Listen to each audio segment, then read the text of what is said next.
Welcome to Break Forth Fully Alive. We are Elsa and Arlen Salty, your hosts and the directors and founders of Break Forth Ministries. We can all use a little inspiration in our day, and that's why Break Forth Fully Alive is here for you. After 4 decades of holding events throughout the world, we're pulling together some of the best messages and classes from these events. But before we get into today's show, we want to invite you to head over to our website at breakforthministries.com, where you'll learn more about our tours to the lands of the Bible, our resources, inspiring videos, workshops, our events, and more. Now, let's get started. Erwin McManus has committed his life to the pursuit of God and speaking out on the future of the church and its people. He's an accomplished author, speaker, and filmmaker, as well as the founder and lead pastor of Mosaic in Los Angeles, a church whose campuses are attended by over 5,000 people every week. To learn more about Erwin, go to erwinmcmanus.com. Many people have a dream that they want to pursue, but either it doesn't fit their life or they haven't made it their life. They're living a life out of obligation instead of passionately following the life that God has uniquely created them to live. Erwin shares about making your dream your life and living a life wide awake. Now, here is Erwin McManus. I'd like to just pause and can we just invite Jesus to continue to speak to us tonight. Thank you, Lord God, for the gift of being in your presence and of how you elevate our awareness of you and how we are changed by something so gentle as your caress, your touch, your whisper. And it becomes something so powerful. You come like a rushing wind, like an earthquake shaking all of our foundations.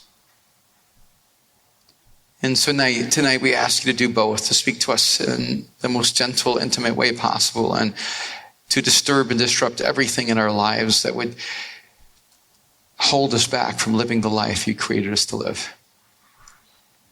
And Jesus, we invite you to move us from our safe place to that place that we do not know, but we will know you. We pray in your name. Amen.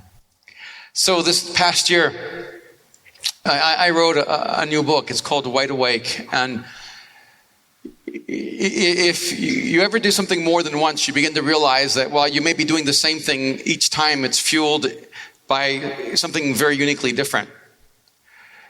For me, this book became very, very personal, very intimate. Because I began to discover in Los Angeles almost a human experiment.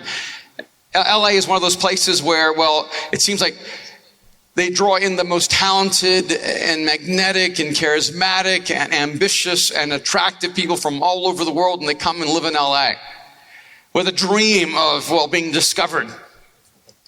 And over the last 16, 17 years, I've gotten to know thousands, if not tens of thousands of these extraordinary people. And they all come the same with this bright light in their eyes, ambitious, excited, certain that they're the next one. But what happens time and time and time again is that those people who were certain that this was the path to their extraordinary dream. And I can tell you, there was no difference between those people who were in relationship to Jesus Christ and those people who were not. Same dynamic. Because for most of them, those particular dreams did not become their life. And what I found was there was an endless number of people who then were paralyzed. They seemed overwhelmed by the reality that this dream wasn't going to be their life. And then you would think that people so fueled by a dream would naturally move to another dream, but in fact they didn't. It seemed as if they were so deflated and devastated that they wondered if their life had any significance or meaning or intention at all. And I began to realize that that there are very few people in the world that actually had a dream that fit their life and actually knew how to make it their life and actually made it their life. That those individuals were extraordinarily rare. And in fact, many people fell into, different kinds of categories. There are some people who were pursuing dreams that simply did not fit their lives. You know anybody like that? And that's what in the States we call American Idol. All right? I mean, we all like finding that really talented person. That's a lot of fun, but that's not really why we watch. I mean, we watch it for all the train wrecks. We watch it for all the people who lack self-awareness and have no idea who they are. We watch it because we love that person who has no talent, and when Simon says that was horrific, they look at Simon, certain that Simon is out of touch with reality. And the tragedy, of course, isn't simply that they're pursuing a dream that does not fit their life. That's the obvious, overt tragedy. But the real tragedy is that there is a dream that fits their life, and they have no awareness of it whatsoever. And I wonder how many of us actually fit in that category. And then there are people that are pursuing a dream that does fit their life, and you think that they would then be on the way, but they have no idea how to make that dream their life. And it seems so elusive. It's so close they can taste it. They seem almost to be able to grab it, but when it seems so attainable, then it becomes a vapor. And a lot of it is because there's an endless amount of God talk that becomes more like superstition than it does wisdom. Because after all, if God's in it, right, it's just going to happen. Except when it doesn't. And then we don't know what to do. Pray more. Read your Bible more. Try harder. Have more faith. And in fact, that becomes the favorite, right? You just don't have enough faith. That's the problem, right? Because if you're pursuing a dream that does fit your life, then the only thing that you need to make your life is more faith. And so we're like, I believe. And we're spiritually constipated. We just can't get it out. And I apologize for that. And I wonder how many of us are there. There are some of you here tonight that are pursuing a dream that does not fit your life. And there's some of you that are pursuing a dream that does fit your life, but you have no idea how to make it your life. And then there's this other group of people I discovered that were no longer pursuing a dream at all. And the tragedy for me is that the dominant number of these people were actually people who declared Jesus as Lord. See, what I found is that our churches are packed with people who are not living the life they were created to live, but living a life they feel obligated to live. And so they're living a life out of obligation instead of a life out of passion. And we wonder why our churches lack the creative energy and the imagination and the inventiveness to make the difference in the world that we're called to make. There's this extraordinary passage that you know and you've read it 1,000 times again, but I want you to see it just from a slightly different perspective tonight. I want to throw out the possibility that maybe somehow along the way in the last 1,500 years, 1,000 years, 500 years, 50 years, I'm not sure exactly how long, but somewhere along the way, we lost our way. And we thought that the role of the church was to manage sin rather than to unleash the creative spirit. The book of Acts, in chapter 2, it begins in verse 14. You know this. This is the moment of the church's eruption in human history. How something starts should tell you about how it's supposed to finish. It says, then Peter stood up with the 11. He raised his voice and addressed the crowd. He said, fellow Jews and all of you who live in Jerusalem, let me explain this to you. Listen carefully to what I have to say. These men are not drunk as you suppose. I love this line. It's only 9 a.m. Don't you just love it? These are our forefathers, our founders. We're not drunk. It's way too early. Come back later. I mean, when this is your argument for sobriety, you're in real trouble. It's only 9 a.m. No. This is what was spoken by the prophet Joel. In the last days, God says, I will pour out my spirit on all people. Your sons and daughters will prophesy. Your young men will see visions, and your old men will dream dreams. Even on my servants, both men and women, I will pour out my spirit in those days, and they will prophesy. And I will show wonders in the heavens above and signs in the earth below, and blood and fire and billows of smoke. The sun will be turned to darkness and the moon to blood before the coming of the great and glorious day of the Lord. And everyone who calls on the name of the Lord will be saved. And you see, almost the pendulum of Christian expression. If you lean more toward Pentecostalism, you really like the first part of chapter 2.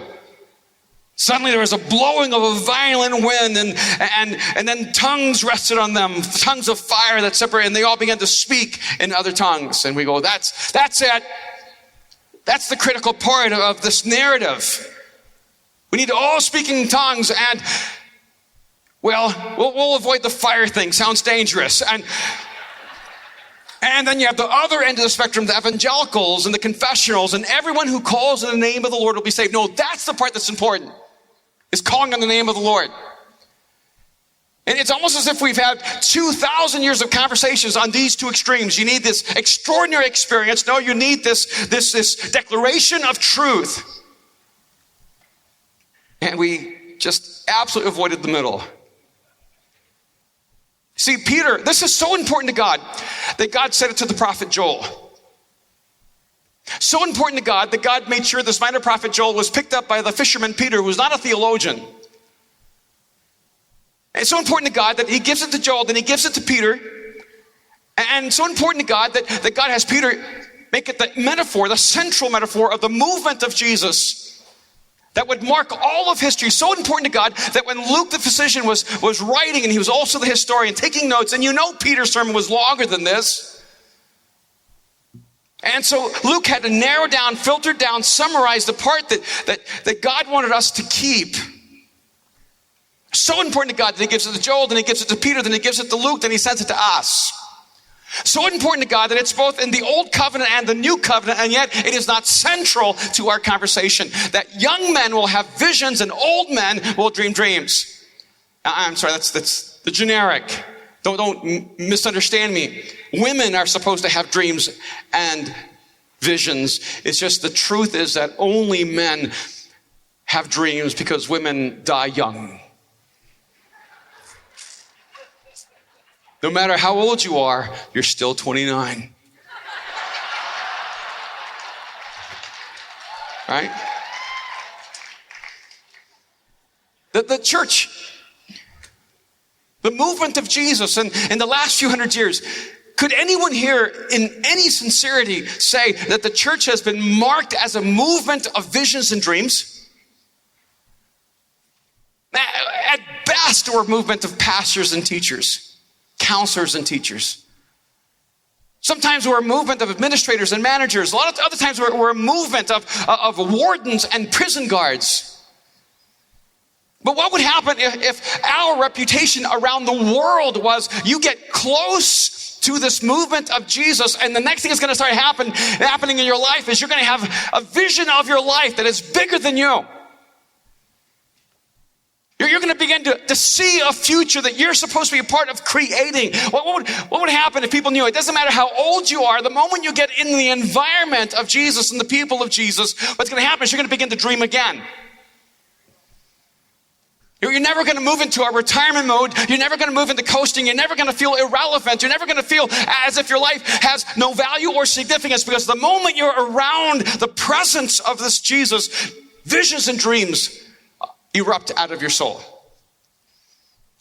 Man, wouldn't that be something? That'd be something. See, I think we've gotten this thing wrong. We keep going to the church growth conferences and leadership conferences and strategy conferences to figure out what kind of church we're supposed to be, what kind of strategy we're supposed to have, what kind of structure we're supposed to have, what kind of methods we're supposed to pick up. And we keep forgetting that the most valuable resource that the Church of Jesus Christ has are people. That the Spirit of God dwells in us. And if we could begin to nurture the God-given potential and talent and giftedness in each person, the intelligence, the passions, the dreams in each person, we would see this powerful revolution that Jesus started once again move at full force. So let me ask you a few questions tonight, maybe to begin to rekindle in you the dreams and visions that are supposed to mark your life. See, because we kept getting so frustrated at Mosaic. Because our friends would come from around the world and try to figure out what was going on in our community. And why our little space and place and people have such a disproportionate amount of influence around the world. And they would always leave with the wrong conclusion. Oh, they have great films, and they have great dance, or they have cool space, or they meet in these neat clubs, or they have all this technology or this art, and it's none of that. Because there was a time we didn't have dancers. And a time we were not making films, and a time we didn't have painters, and there was a time where all the things that are there were not there, but what we had was the latent potential of all the people God was bringing us that had been ignored and undervalued. And really what was going on is that it was a human movement focused on the value of each person that we came in contact with. But I've discovered this. If you're not living the dream that God has for you, you're less likely to value the dreams of others. So let me ask you a few questions to kind of get you down the road. Because my goal for you is to begin to live the life of your dreams. Because wouldn't it be a tragedy if the life you were supposed to live just remained a latent dream inside of your imagination? So let me ask you, if your greatest dream became your life, would the world become a better place? See, because if you're like me, I have lots of dreams. For some people, their dreams are like elephants. They don't have too many of them. And when they give birth to one, it's huge. But it's painful. See, for me, dreams are like turtles. They're just not that, I just have a bunch of them. I throw a little sand and I leave them. And they all go running for their life. And the seagulls swoop down and eat them. And then the fish eat them. And they're just dying everywhere. But if I have one baby turtle who lives, I go, great. Because we're not all the same. Some of us are elephant dreamers and some of us are turtle dreamers. It's okay. But what I do know is you minimally have one dream that is being provoked inside of your soul. And that's the dream that is in the mind of God for your life. That's what God said to Jeremiah. He said, before you were born, I knew you. While you were in your mother's womb, I called you out. What God is saying is, before you took your first breath, you were a dream in my mind, God is saying. And so this is what I know, not only about Jeremiah, but this is what I know about you. You were in the imagination of God before you took your first breath. You were a dream in the mind of God before you took your first breath. So if you were a dream in the mind of God before you took your first breath, doesn't it make sense that while you're breathing on this earth, your life should be fulfilling the dream God had for you? And so what I know is this, it's somewhere deep inside of you, there's a dream waiting to be awakened that has been whispered into your soul by the Spirit of God. And sometimes what it is that, well, we were good at dreaming when we were kids, but we finally had to grow up. We had to, finally take on our responsibilities, and, well, we just gave up the dream. It was funny, I was in this debate at Columbia University in New York, and after I was in a debate with, I think, someone from the Department of Humanities and someone from the Science Department, and there I was. 2 PhDs, 2 doctors and 1 patient.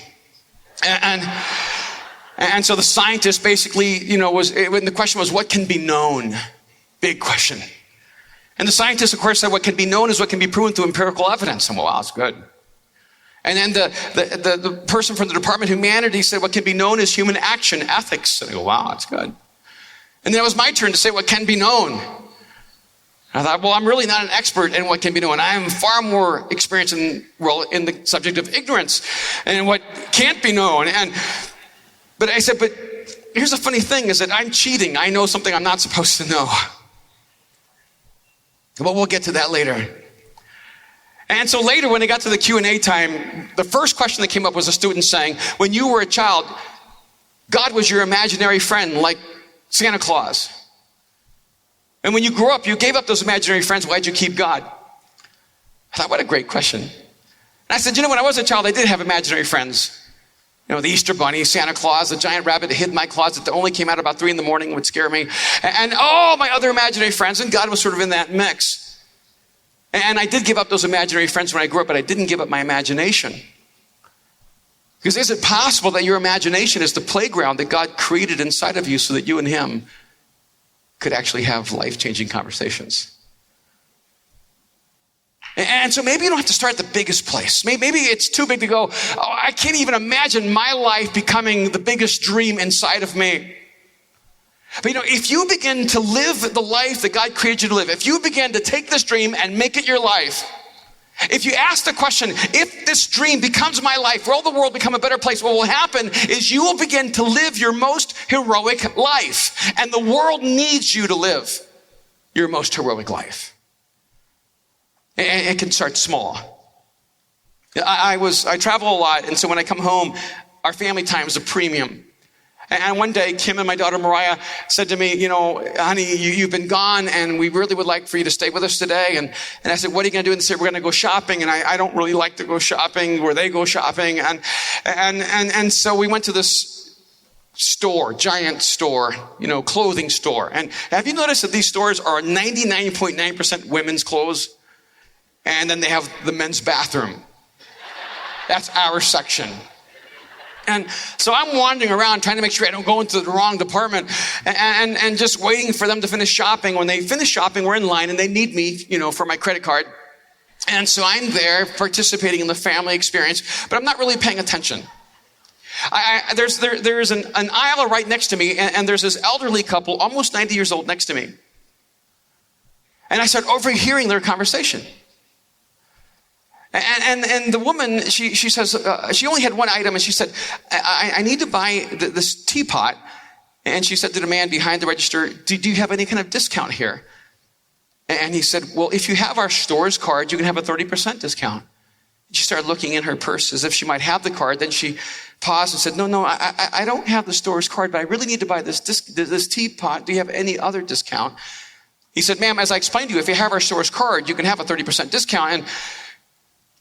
And then she said, no, I don't have the card, but you don't understand. I need to buy this teapot. I almost burnt down my daughter's house and I destroyed her teapot, and I really need to replace her teapot. Do you have any other kind of discount? And he said, as I told you, ma'am, if you have the store's card, you can get a 30% discount.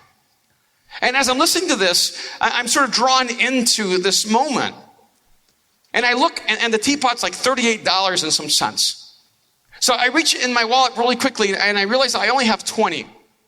So I tap Kim, and she's buying her items with Mariah, and I said, honey, do you have a 20?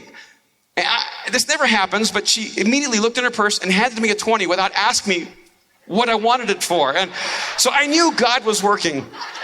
And so now I had $40, and me and the guy were right next to each other. He just hadn't been looking that way. There's nothing between us. So I said, excuse me. And he turned around, and we were right there. And I said, I'd like to buy that teapot for them. And he said, I'm sorry, sir, you're not allowed to buy the other customer's item. And I was really confused because I didn't know this was complex. And so I said, no, I want to buy their teapot for them. And the man and the woman were just embarrassed, and they're like, oh, no. And I said, no, I want to buy their teapot for them. And he looked right past me as if I didn't exist. And he looked to the other cashier and said, he can't do that, right? He can't just buy the other people's item for them. And I thought, you see, I'm an immigrant from El Salvador, and English is my second language. So I thought maybe it's a language issue. And so I held the $40 up where he could see them.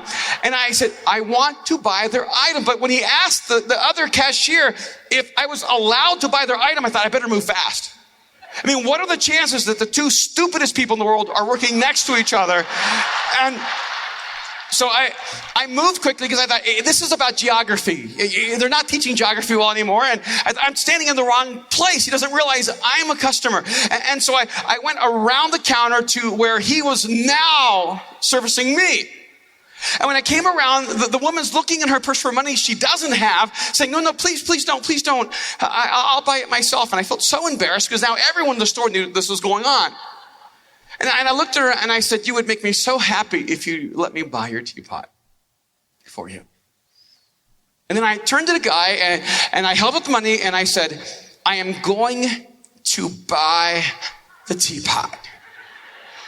And I love this thing about we humans. We're so complex, right? We can speak at a surface language with words, but we also have other languages to speak, like reading between the lines. So when I said, I'm going to buy the teapot, I knew he understood me.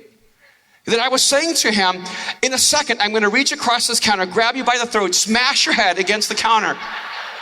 And then with your last breath of consciousness, you're going to take my $40 and give this lady her teapot. And then later, because I'm a Christian, I'm going to ask Jesus to forgive me, and he will. And so I left the money on the counter and I left so he couldn't continue the conversation. And Mariah and Kim and I walked out and it was pouring down rain outside. And we got in our car and I said, honey, I don't want to leave. I want to make sure she comes out with her teapot. I don't want the guy to keep the money and the teapot. And she was outside by herself. In just a moment, her husband had gone to get the car and she was so frail. And she had this one little teapot in her bag and she was shaking. She looked so distraught. And I wanted to jump out of the car and go and comfort her, but I thought, a Latino jumping out of his car in LA is probably not what she needs right now and to comfort her. And I looked at Kim, who is very warm, and I said, honey, would you go? And she goes, of course. And she ran out of the car in the rain. And next thing, I just watched this from a distance. I saw these two strangers begin a very brief conversation. And within seconds, this woman had her face in my wife's shoulder, and she was weeping and sobbing and shaking as my wife held her. And when Kim got back to the car, I said, what did she say? And she said, I used to own my own restaurant. I used to be able to buy everything I needed, but my life has come to this. My life has come to this. And then she just kept saying, thank you, God bless you, God bless you, thank you, God bless you. You know, maybe it didn't change the world. But I have a sense that if all of us began to live our most heroic life, if we began to ask the question, what dream is waiting inside of me? What is this picture of what it looks like to be human, of living life? What kind of world can we imagine if we just every day made some small steps, took some small action in some small way, said, I'm going to be a part of making this world different? I have a feeling that the movement of Jesus would have so much momentum that the world will be running to the one we worship. If your greatest dream became your life, would the world get better for the rest of us? Because those are the kinds of dreams and visions that Jesus came to unlock. All right, second question. Is there a dream that you're supposed to be living that is trapped under the rubble of your past? You see, what I find so many times is that when we were dreamers, when we were younger, what happens is, we dream dreams that are so big and so ridiculous and so outlandish that when we pursue them, we crash and burn. And we immediately begin to assume that just because it didn't happen, because it didn't work, that's not the dream we're supposed to be living. You see, we live in a mythology of greatness. Because we get to see greatness every day. Turn on the TV and you get to see greatness. And you get to see Tiger Woods play golf and LeBron James play basketball and you see the very best in the world performing at their best, but what we don't see is the hours and hours and days and weeks and months and years of discipline and hard work and struggle that they went through to come to that place where they make greatness look so easy. See, just because God called you to something doesn't mean that God promised it was going to come easy. I think many of us have accepted a life beneath the life God created us to live because the one God calls us to is simply harder than the one we've chosen. See, Wide Awake isn't about how to find a more comfortable, easier, safe, secure life. When God began to breathe into Joseph the dreams that he had for him, and they called him a dreamer, his life went spiraling downward. And I can imagine there were many, many dark, cold nights where he wondered, God, why have you abandoned me? I wonder how many of us, there is a dream that is waiting for us, but it's just trapped under the rubble of your failures. It's trapped under the rubble of your doubts. It's trapped under the rubble of your insecurity. It's trapped under the rubble of your history. And what you need to do is to realize that God wants to take all that rubble in your life and create something extraordinary. That no matter how many times you failed in the past, that doesn't make you a failure.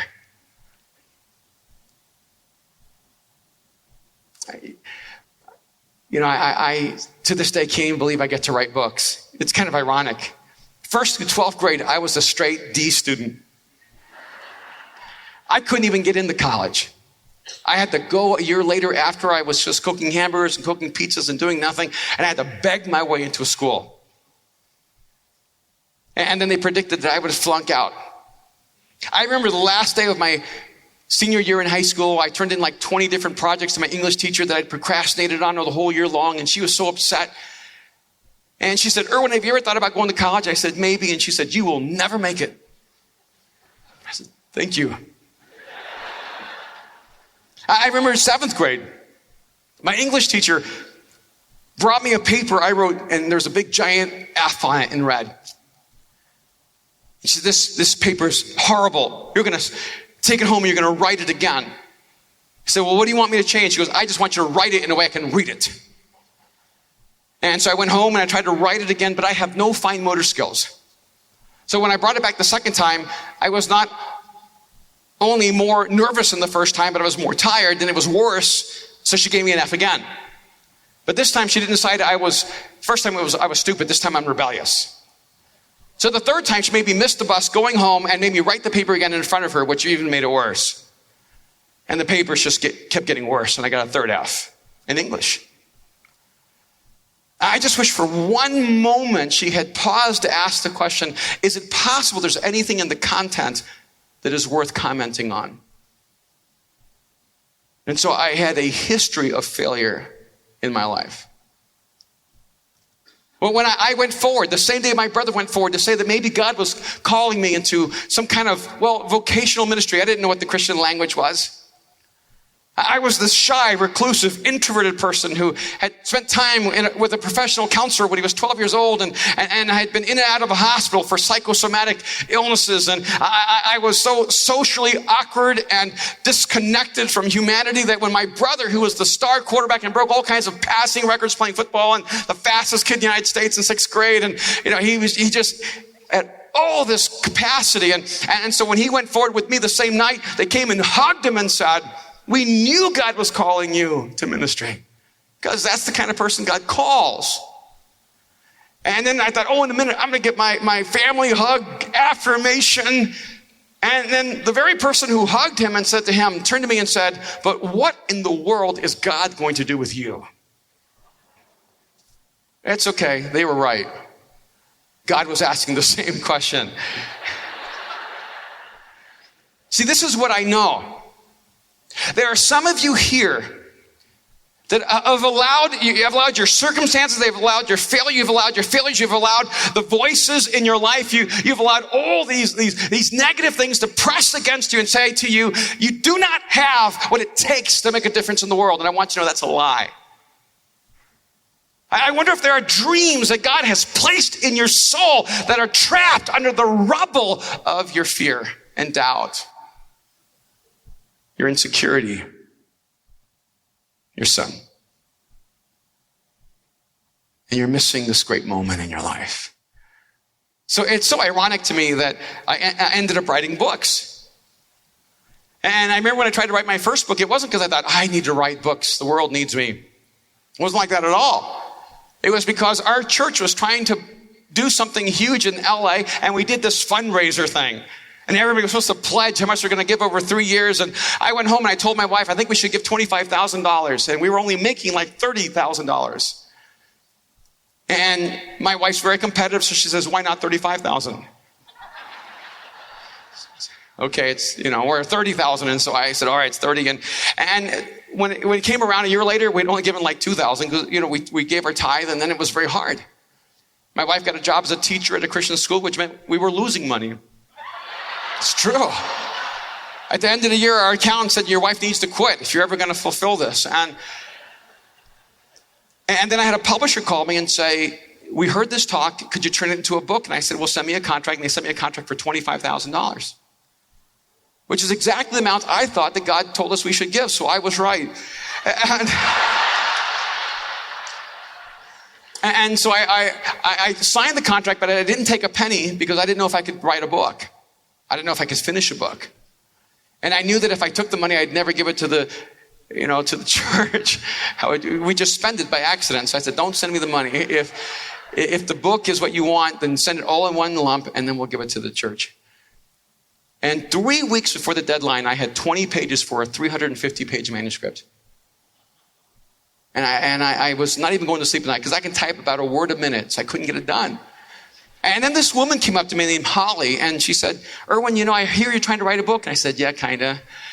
And she goes, well, I've been sending you emails to see if I could help you, but you never respond. And I said, well, what do you do? And she goes, well, I work for Sidney Sheldon. He wrote like 50 novels and created Patty Duke's show, Heart to Heart, I Dream of Jeannie, those shows. And she goes, he talks all of his books in. And I'm his stenographer. I type 149 words a minute. And you talk a lot, and maybe you could talk your books in just like Sidney does. And I thought 149 words a minute, that's 148 faster than me. And so she volunteered her free time, and in 45 hours, I finished my first book. And I realized what happened was that this God-given capacity inside of me was trapped under the rubble of all my past failures. And it was almost as if the moment that happened, God was just removing all these boulders and all this rubble and all this damage and saying, there are things inside of you that you don't even believe are there.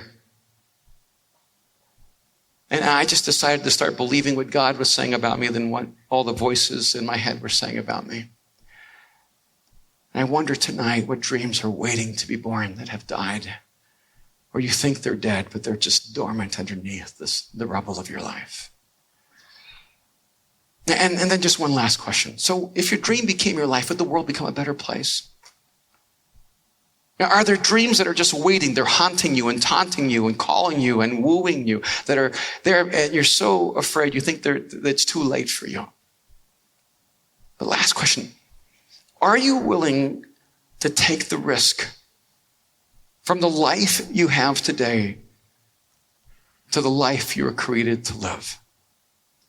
Now, I'm not saying that all of you aren't living the life you're created to live, but I have this strange suspicion that most of us, that we've accepted a life that is within our control than a life that is out of our control. It can only be explained by our life being entrusted and controlled by God.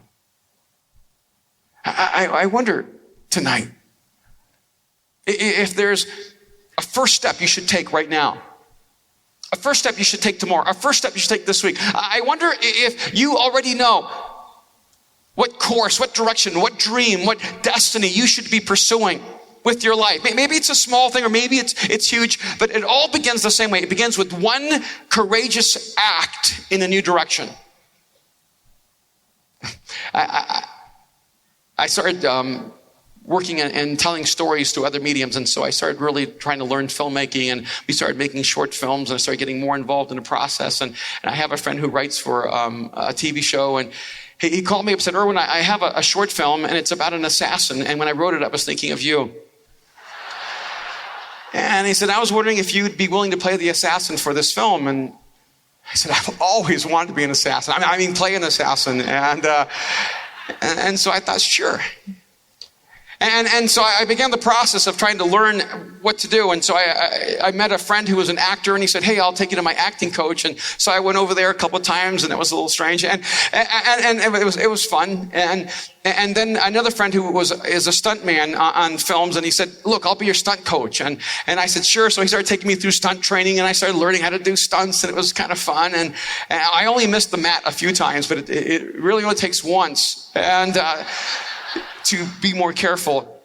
And then I had to use a gun, so this professional peacekeeper and international peacekeeper for the government came, and he taught me how to use a gun, and we went to a shooting range and learned how to do all this. And so I was trying to learn the whole process of this. And it was really very, very exciting, but I didn't really connect all the dots.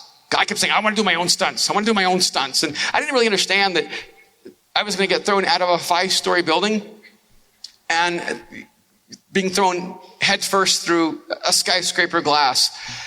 And the course told me, you can't actually go down the 5 stories. That's illegal.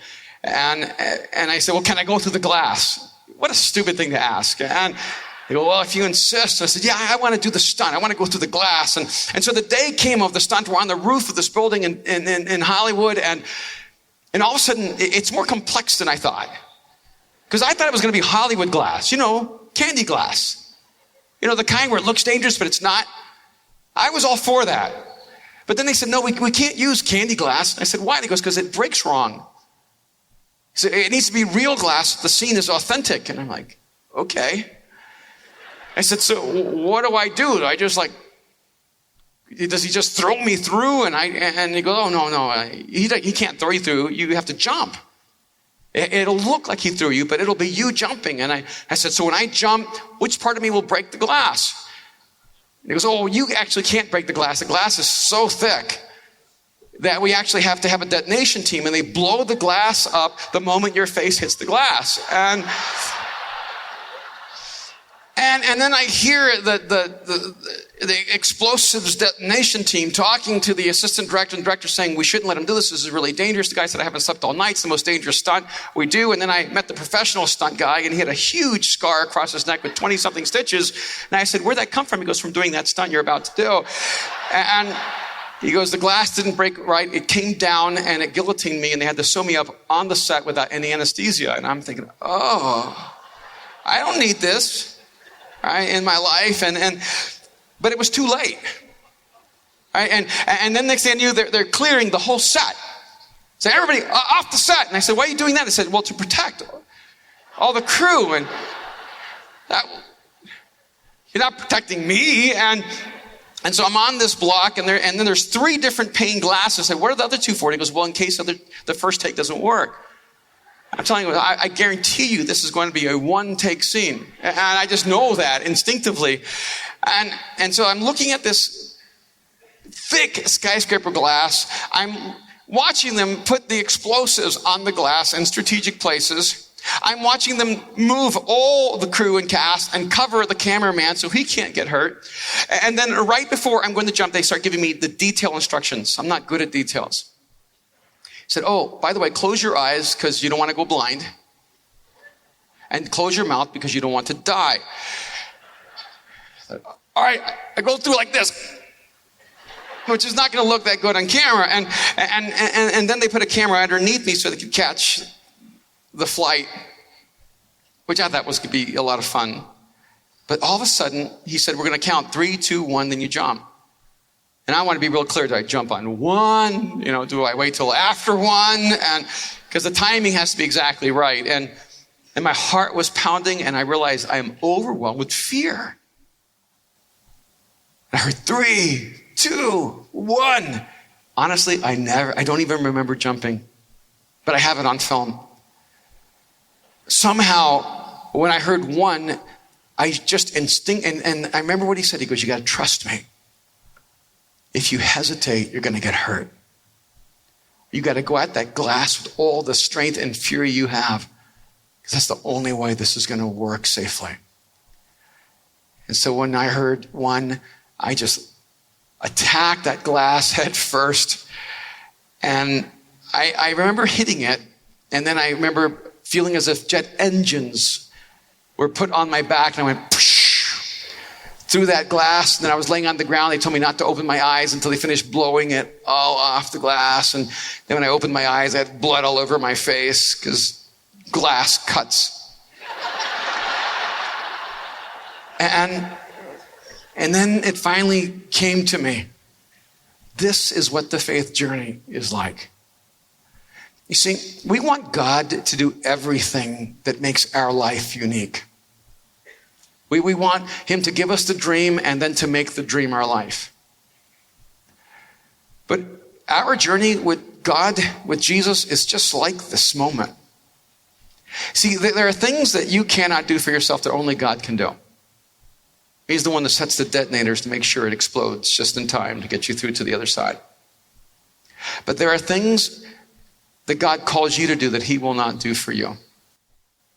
And if you stand paralyzed on one side and refuse to muster the courage to go through what seems to be an impossible obstacle in your life, you will never find yourself on the other side of this life. I know this about you. Before you were born, you were a dream in the mind of God. Before you took your first breath, he already dreamed of you. Wouldn't it be a tragedy that you would take your last breath and that dream never become the life you lived? What would happen if the movement of Jesus became known around the world as the place where each person was valued, where we discovered and developed and unleashed the God-given potential inside of every person, where each of us, like Joseph, became the dreamer? And even when life seemed like a nightmare, we lived life with such confidence that we knew suffering in a moment is nothing when you're pursuing the dream you're created for. There are dreams that will both terrify you if you pursue them and torment you if you ignore them. And maybe tonight it's time to step up and live with your eyes wide open, to live wide awake, and to live the dream rather than just dream of living. God bless you.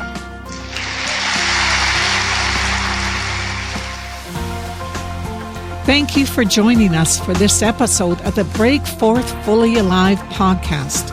We pray you were richly blessed. But before we leave you, we want to remind you again to head over to our website at breakforthministries.com, where you'll learn more about our tours to the lands of the Bible, our resources, inspiring videos, workshops, our online and in-person events, and more. Until next time, may you become fully alive in the love of God.